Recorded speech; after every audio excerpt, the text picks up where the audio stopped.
Next हम पढ़ने जा रहे हैं the layers of the atmosphere based on physical properties. तो सबसे पहले आता है ट्रोपोस्फेयर। जब ट्रोपोस्फेयर की बात करते हैं that is the lower most layer जो है, लोएस्ट लेयर जो है एटमॉस्फेयर का, दैट इज़ ट्रोपोस्फेयर।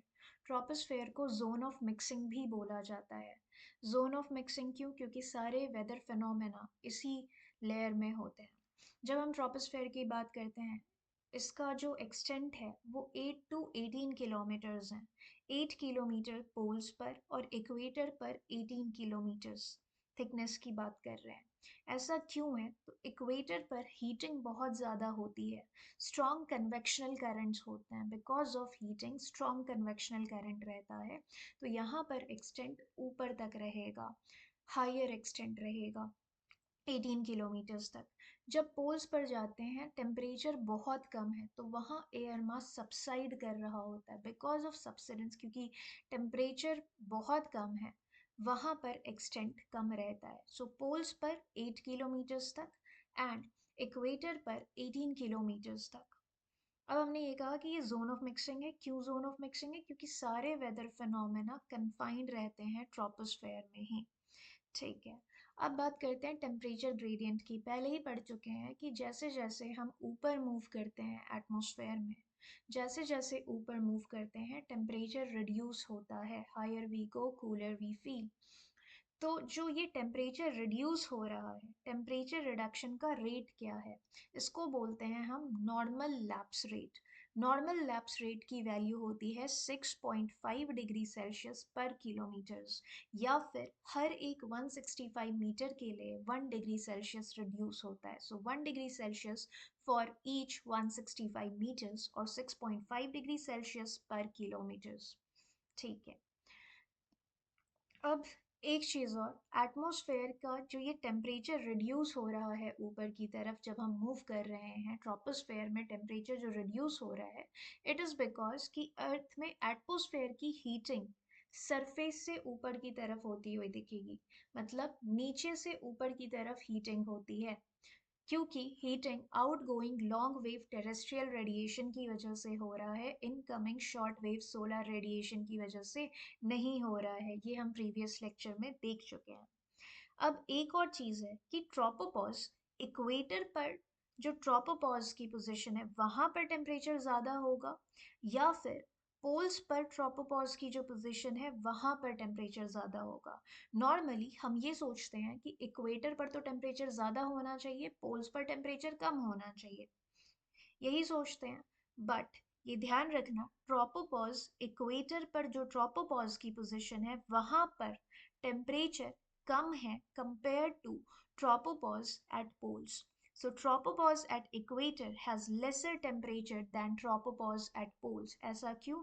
क्योंकि इक्वेटर पर ट्रोपोपॉज 18 किलोमीटर्स ऊपर है और पोल्स पर ट्रोपोपॉज 8 किलोमीटर्स ऊपर है। दैट मीन्स लैप्स जो हुआ, हम बोल रहे हैं ना नॉर्मल लैप्स रेट, अगर ओवरऑल लैप्स देखें तो लैप्स इक्वेटर पर ज़्यादा हो रहा होगा, और इस वजह से ट्रोपोपॉज इक्वेटर पर ट्रोपोपॉज पे टेम्परेचर कम रहता है compare to tropopause at poles.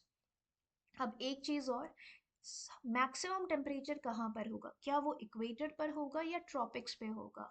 तो इक्वेटर से ज़्यादा ट्रॉपिकल एरियाज में टेम्परेचर रहता है। अब ऐसा क्यों है? तो इक्वेटर पर रेनफॉल कंटिन्यूस होता रहता है, रेगुलर रेनफॉल होते हैं। बिकॉज ऑफ इक्वेटोरियल रेनफॉल यहाँ पर टेम्परेचर थोड़ा कम हो जाता है। तो ट्रॉपिकल एरियाज में टेम्परेचर मैक्सिमम होते हैं, इक्वेटर पर उससे थोड़ा सा कम रहेगा because of rainfall, equatorial rainfall. अब हमने और देखा the modes of heat transfer. ये हीट ट्रांसफर के मोड्स दे रखे हैं, conduction, convection and radiation. There are 3 ways of heat transfer: conduction, convection and radiation. जब कंडक्शन की बात करते हैं, हीट ट्रांसफर होता है यहाँ पर, बट मीडियम का मूवमेंट इन्वॉल्व नहीं होगा। जैसे सॉलिड्स के केस में वाइब्रेशन से हीट ट्रांसफर होता है, जो पार्टिकल्स हैं वो अपनी पोजीशन पर वाइब्रेट करते हैं, मूवमेंट नहीं होता है मीडियम का। बट हीट ट्रांसफर कांटेक्ट की वजह से हो रहा होता है। कन्वेक्शन में हीट ट्रांसफर होगा but it is because of the movement of medium के मूवमेंट की वजह से हीट ट्रांसफर होता है। जनरली फ्लूइड में कन्वेक्शन देखने को मिलता है, कंडक्शन सॉलिड्स में देखने को मिलता है। अब एक चीज, दो हमको यहाँ पे टर्म्स याद रखने, कन्वेक्शन एंड एडवेक्शन। अगर एयर का मूवमेंट वर्टिकल डायरेक्शन में हो रहा है तो उसको बोलते हैं कन्वेक्शन, और हीट ट्रांसफर हो रही है उसको बोलते हैं कन्वेक्शन। वही अगर हॉरिजॉन्टल डायरेक्शन में एयर का मूवमेंट हो और ट्रांसफर ऑफ हीट हो उसको बोल देते हैं एडवेक्शन। तो ये दो टर्म्स हैं, कन्वेक्शन एंड एडवेक्शन, कंफ्यूज नहीं होना। देन आगे बढ़ते हैं। अच्छा, ये जो मैं कह रहा था नॉर्मल लैप्स रेट और ऊपर जब मूव करते हैं तो टेम्परेचर रिड्यूस होता है, इसके दो कारण याद रखना। एक तो ये कि हीटिंग जो हो रही है ना एटमॉस्फेयर की, वो सरफेस से ऊपर की तरफ होता है। It is because of out going long wave terrestrial radiation. और दूसरी चीज़, जैसे जैसे ऊपर मूव करते हैं ग्रीन हाउस गैसेस का कॉन्सेंट्रेशन डिक्रीज होता जाता है। तो ये रीजंस हैं जिसकी वजह से ऊपर जाने पर higher we go, cooler we feel और टेम्परेचर रिड्यूस होता है। यहाँ पर एक चीज़ यहाँ लिखा हुआ है माउंट किलीमंजारो। तो माउंट किलीमंजारो तंजानिया में है। Mount Kilimanjaro, this is a dormant volcanic mountain, snow covered है। तो ये इक्वेटर के पास में है बट स्नो कवर्ड है। ऐसा क्यों? ऑल्टीट्यूड की वजह से। जैसे जैसे हाइट बढ़ी टेम्परेचर रिड्यूस होता गया, तो हाइट की वजह से यहाँ पर स्नो कवर्ड ये दिखता है mount Kilimanjaro, which is a dormant volcanic mountain. है कहाँ पर? तंजानिया, अफ्रीका में। ये वही चीज़ दिखा रखी है कि देखो ये वाला जो टाइम है ना, ये समर का। देखो नॉर्थ साइड पर, नॉर्थ हेमिस्फेयर में, नॉर्दर्न हेमिस्फेयर में जो सीजन होता है वही हम मानते हैं, ठीक है।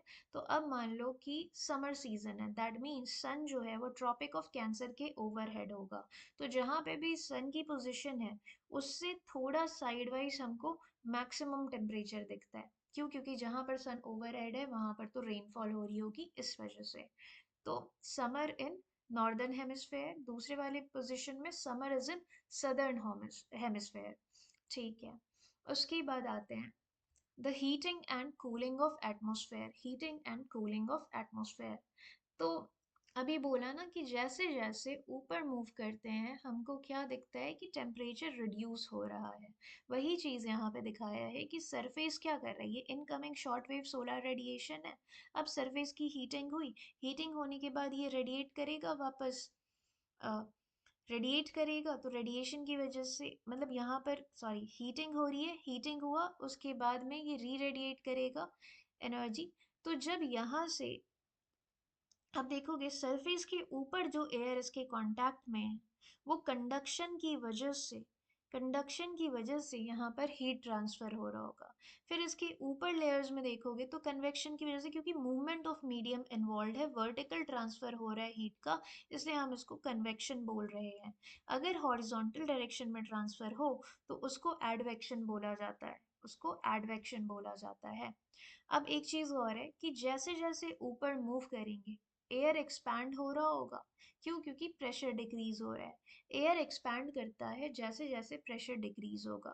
जब वो ऊपर एक्सपैंड कर रहा है मूव करते हुए, ठीक है, तो वो हीट रिलीज करेगा और कूल डाउन होगा। इस वजह से ऊपर जब मूव कर रहा है तो यहाँ पर टेम्परेचर रिड्यूस करता हुआ दिख रहा है। अब यहाँ एक टर्म यूज हुआ है एडियाबैटिक लैप्स रेट और नॉन थर्मल प्रोसेस लिखा हुआ है। थर्मोडायनेमिक्स में हम पढ़ते हैं तीन तरीके के सिस्टम्स पढ़ते हैं, open system, closed system and adiabatic system. Open system वो होता है जहाँ पर एनर्जी और मास दोनों ट्रांसफर हो सकता है, ठीक है। क्लोज्ड सिस्टम वो जहां पर मास ट्रांसफर नहीं हो सकता बट एनर्जी ट्रांसफर हो सकता है। और एडियाबैटिक सिस्टम जहां पर ना तो मास ट्रांसफर हो सकता है और ना ही एनर्जी ट्रांसफर हो सकती है। अगर एक एग्जांपल लेना हो एडियाबैटिक सिस्टम के लिए, बहुत क्लोज एग्जांपल, तो हम थर्मल फ्लास्क को बोल सकते हैं, थर्मल फ्लास्क को बोला जा सकता है। तो एडियाबैटिक लैप्स रेट मतलब यहाँ पे लैप्स तो हो रहा है टेम्परेचर का, but it is not because of any external heat addition या फिर हीट वहां से निकल रहा हो बाहर। ऐसा नहीं हो रहा, ना कोई एक्सटर्नल हीट जा रहा है उसके अंदर और ना ही वहां से कोई हीट बाहर जा रहा है, मतलब एनर्जी ट्रांसफर नहीं हो रहा है। अब ऐसा कैसे हुआ? तो वही प्रेशर कम हो गया तो फिर वहां पर हीट रिलीज हो रहा होगा तो वो कूल डाउन हो जाएगा। फिर जब एयर कंप्रेस होगा तो वो हीट अप हो जाएगा, नीचे आएंगे अगर तो एयर कंप्रेस होगा तो हीट अप हो जाएगा। तो यही चीज़ यहाँ पे दिया हुआ है, adiabatic lapse rate.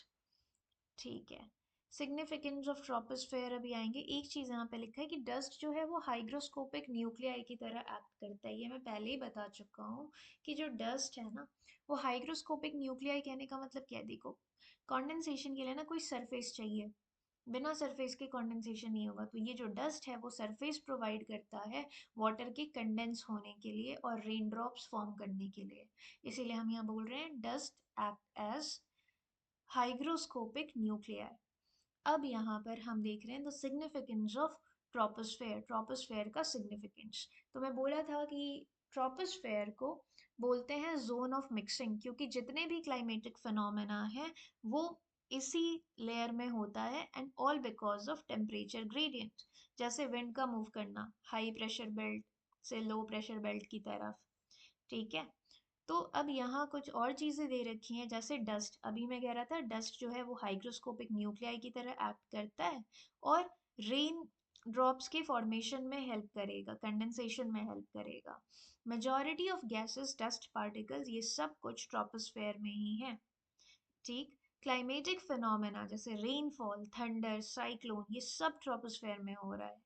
Then wind pattern, जो मेजर विंड पैटर्न्स है जैसे कि ट्रेड विंड्स, वेस्टलीज, ईस्टलीज, ये सब इसी लेयर में है। ये जो विंड पैटर्न है ये डिस्ट्रीब्यूट करते हैं हीट और प्रेशर को। याद कीजिए लैटिट्यूडनल हीट बैलेंस उसमें हेल्प कर रहा होगा। अब यहाँ पर ट्रांसफर ऑफ हीट दे रखा है, ये भी हम पहले पढ़ चुके हैं। जो ट्रॉपिक्स हैं वहां पर हीटिंग ज्यादा हो रही है, सरप्लस हीट, सरप्लस एरिया है, ये इंसोलेशन ज्यादा है। लेकिन जो पोलर एरियाज हैं वहां पर इंसोलेशन कम है, वो डेफिसिट एरियाज हैं। तो जो सरप्लस एरिया है उससे डेफिसिट एरिया में हीट ट्रांसफर होता है, सो दैट कि ट्रॉपिक्स ओवर हीट ना हो जाए और पोलर एरियाज में वो फ्रीजिंग ना हो जाए, पूरा फ्रोजन ना हो जाए, बहुत ज़्यादा वेरिएशन आ जाएगा अगर हीट ट्रांसफ़र ना हो। तो हीट ट्रांसफ़र होता है, और जिन रीजन्स में हीट ट्रांसफ़र दिखेगा वो अनस्टेबल रीजन्स होते हैं। तो ये है latitudinal heat balance. Next, water cycle. Water अपने तीनों स्टेट में इसी लेयर में प्रेजेंट है। वाटर साइकिल मेंटेन करता है हीट बैलेंस को, तो वाटर साइकिल से भी हीट बैलेंस हो रहा है। It also forms cloud, rain, slit, snow, ये सब फॉर्म होते हैं। अब यहाँ एक चीज़ और है, टर्ब्यूलेंस इन एयर ट्रांसपोर्टेशन। तो हम देखते क्या है कि जो जेट एयरक्राफ्ट्स है ना वो ट्रोपोपॉज में या लोअर स्ट्रेटोस्फेयर में मूव करते हैं। क्यों? टर्ब्यूलेंस अवॉइड करने के लिए, क्योंकि इस एरिया में कोई क्लाउड नहीं होता, ऑलमोस्ट कोई क्लाउड नहीं होता है और कोई वर्टिकल विंड नहीं होता। बट यहाँ पर पोलर स्ट्रेटोस्फेरिक क्लाउड होते हैं, ये याद रखना, पोलर स्ट्रेटोस्फेरिक क्लाउड होते हैं। कभी कभी सर्रस क्लाउड्स भी हो सकते हैं, बट मोस्टली यहाँ कोई क्लाउड नहीं होता, कोई वर्टिकल विंड नहीं होती। इस वजह से जेट एयरक्राफ्ट्स यहीं मूव करते हैं। क्यों? ताकि कोई टर्ब्यूलेंस ना हो, टर्ब्यूलेंस नहीं हो इसके लिए।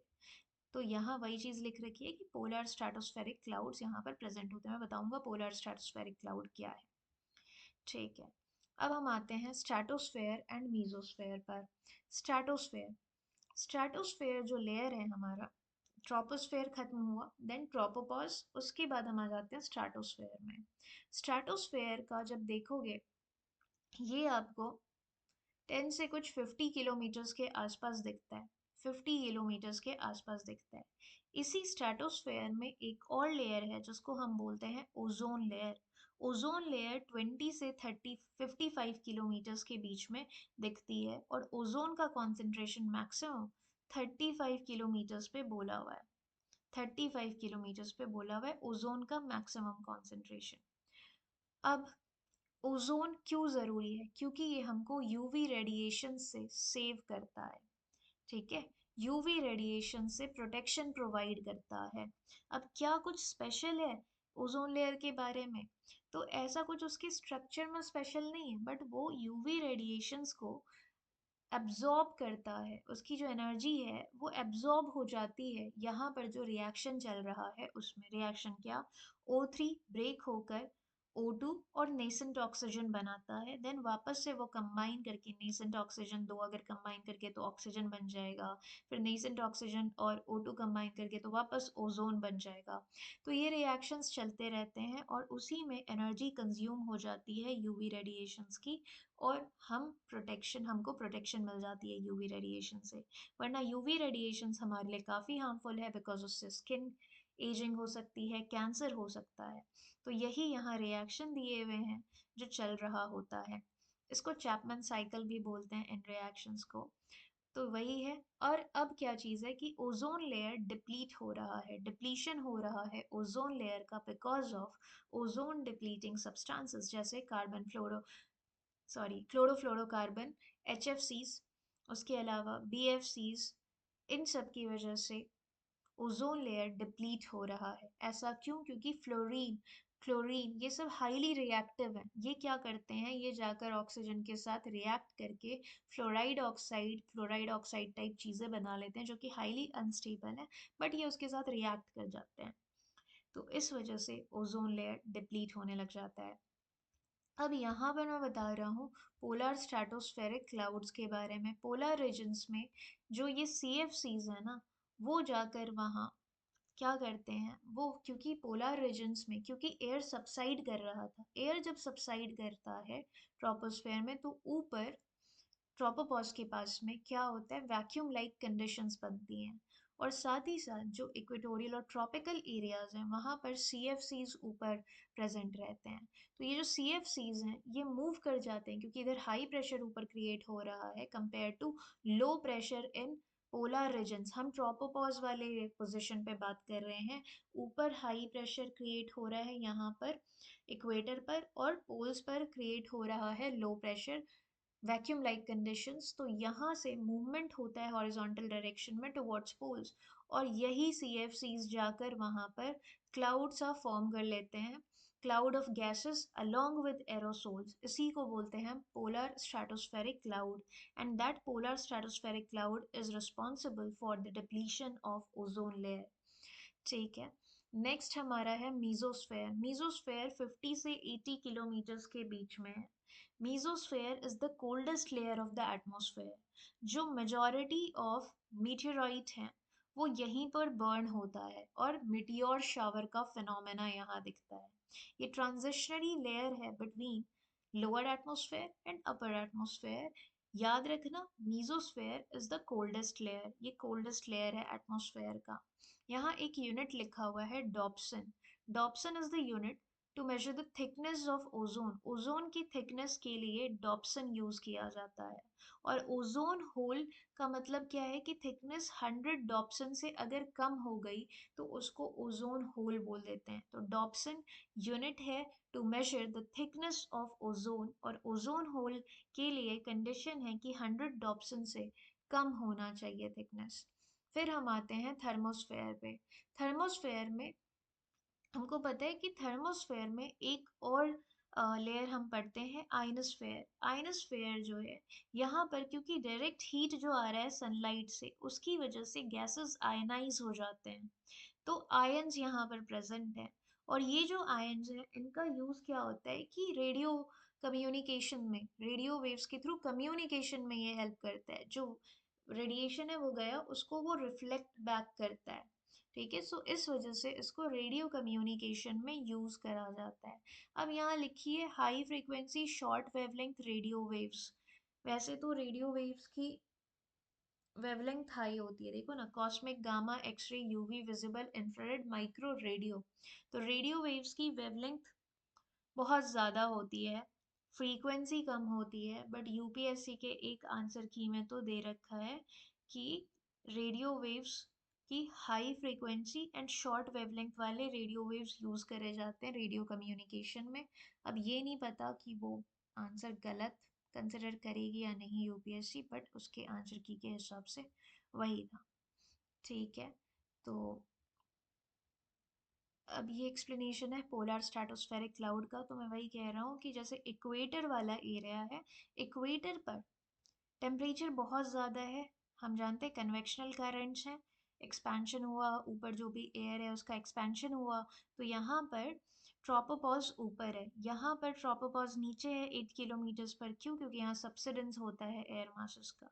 अब देखो, यहाँ से एयर मासेस ऊपर जा रहे ऊपर जा रहे, इस पोजीशन पर यहाँ पर प्रेशर ज़्यादा होगा। अगर यहीं जाकर सब कुछ एकोमुलेट होता रहे तो यहाँ हाई प्रेशर होगी। अब इस पोजीशन पे सोचो क्या हो रहा है, ऊपर से सबसिडेंस हो रहा है ना, नीचे टेम्परेचर बहुत कम है, डेंस हो जाएगा एयर, सबसिडेंस होगा। तो जब सबसिडेंस होगा तो यहाँ से जब सबसिडेंस हो रहा है तो इस पोजीशन पर लो प्रेशर कंडीशन क्रिएट होगा, वैक्यूम लाइक कंडीशन क्रिएट होगा। अब यहाँ पर हाई प्रेशर है और यहाँ पर low pressure condition, vacuum like condition create हो रहा है, तो मूवमेंट तो हाई प्रेशर से लो प्रेशर की तरफ होता है। हम पढ़ते हैं ना, ग्रेडियंट की तरफ ही मूवमेंट होता है, वाटर का फ्लो भी ग्रेडियंट की तरफ होता है, जो स्लोप है उस पर वाटर का मूवमेंट होता है, उसके अगेंस्ट नहीं होता हाइट के हिसाब से। तो यहाँ पर जो प्रेशर ग्रेडियंट है उसकी डायरेक्शन में मूवमेंट होगा।